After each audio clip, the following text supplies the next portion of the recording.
Саламатсызбы. Отырыңыздар.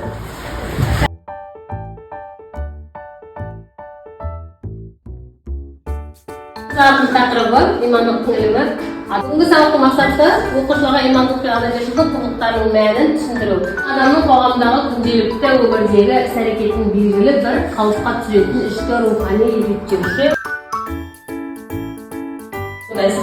Екінші топ іс-әрекеттегі имандылық қасиеттердің көрінісін табу деген орындайсыздар.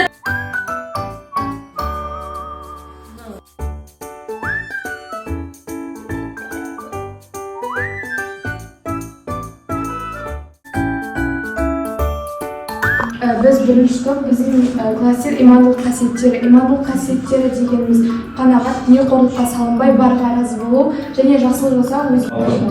Адалдық дегеніміз сыншыл болу, өтірік пен егіздіктен аулақ болу. Адамның бойындағы имандылықты және жақсылықты білдіреді. Кешірімді болу және көмек көрсете алады. Иманды адам және жақсы сөз сөйлей алады. Тазалықты сақтау, яғни адам өзінің дене бітіміндегі тазалықты және қоршаған ортадағы тазалықты сақтауды. Бұл имандылықтың іс-әрекетте ойлайсыздар, иә? Давайте, жақсы.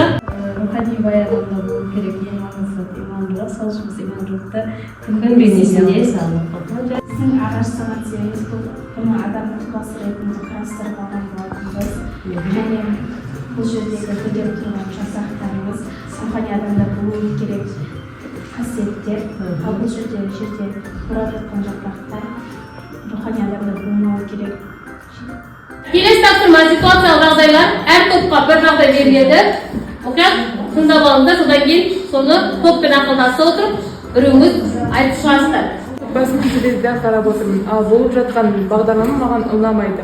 Ал менің көргім келіп тұрған бағдарлама басқа арнада болғандықтан мен оны келесі күнге қайталау болатын кезінде сол күнге қалдырамын. Себебі мен үлкендердің қарап отқан нәрсесіне кедергі келтіргім келмейді.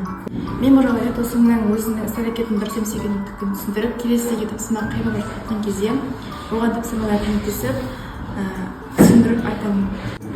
Сыныппен қоңырауда жүрген кезде мен сыныпқа қайтадан оралғанда досымның біреудің қалтасына қол сұққанын көрген сәтте мен оған оның дұрыс емес зат екенін айтып, және біреудің жекеменшік затына қол сұғып жатқанын ескертемін, және келесіде олай қайталамауын сұраймын.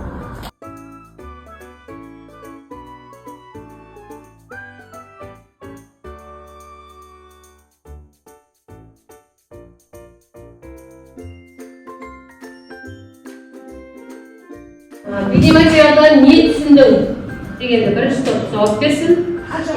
Қай кейіпкер іс-әрекеті дұрыс деп ойлайсыздар? Бейнематериалдан нені түсіндім? Біз кез келген адамға жақсылық жасаған сайын ол алдынан қайтатын. Кез келген бір жақсы істің қайырымы бар екенін сол бейнематериалдан түсіндік. Бұл жерде бейнематериалда біз бірінші басты кейіпкердің іс-әрекеттерін көреміз. Ол барлығына жақсылық жасауға тырысады, бірақ қасында адамдар оның әрекеті мағынасыз деп санайды. Қамқорлық қасиетінен болады, және де сол қасиетпен мен айналамдағы адамдарға көмектесіп, өзімнің пайдамды тигізеді. Оқушылар сабақ соңына келіп қалдық. Енді бағанадан бері алған білімдеріңізді кері байланыс беріңіздер маған. Кері байланысты біз бір сөйлем әдісі арқылы жасаймыз.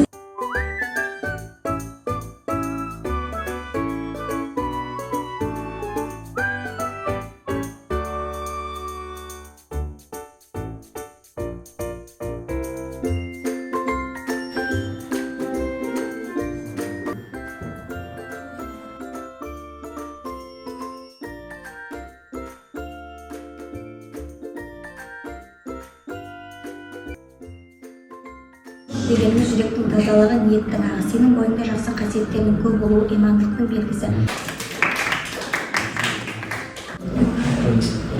Жеке тұлғаның қоршаған ортаға айналасына жақсы қасиеттерді дәріптеп, жақсы істерді ойына сіңіру қасиеті. Әрбір адамда болуы керек қадір қасиет кісілік белгісі. Имандылық деген әрбір адамның бойында болатын қасиет.